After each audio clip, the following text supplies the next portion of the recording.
来新闻的头一条，来看这个宝林地质中毒的案件有新进展。台北市长蒋万安讲，这个采集到菜刀、店仔甲总铺的双手，也就是采集到餐厅的环境甲生物的检体，拢验出有米甲菌酸。这款的检验的结果，会当确认宝林地质难逃责任。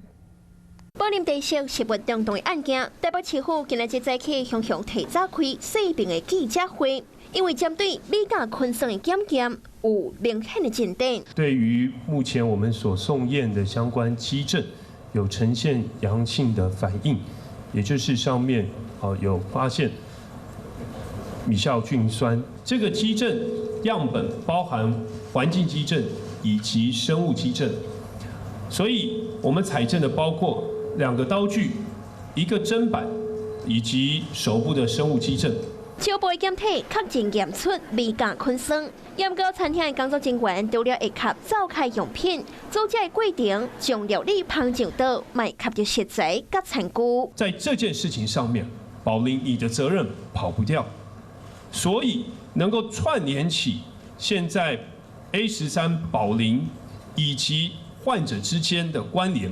就是我们3月24号第一时间去现场所采集的基证。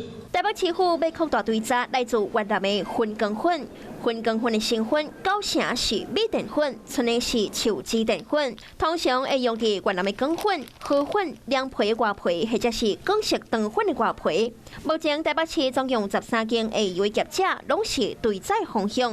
中间的验书无中原伫面册顶管分析，规条用洗或者是用吹，要用什么油真安全。验过马来西亚炒规条加乌豆油用大火来炒，大火逼出规条内底水，油搁入去到米内底。万一若是炒好放一个上久，就会产生米甲菌。各项食材为保存到温送，拢是清洁重点。 汤市卫生局也协助清查抗病模拟的程度地点，各地卫生局合作，要赶紧查出这件食安风暴问题出伫倒。Hello， 我是雷亚，想要抢而先掌握最及时的新闻资讯吗？赶快订阅、按赞、开启小铃铛，锁定华视新闻 YouTube 频道。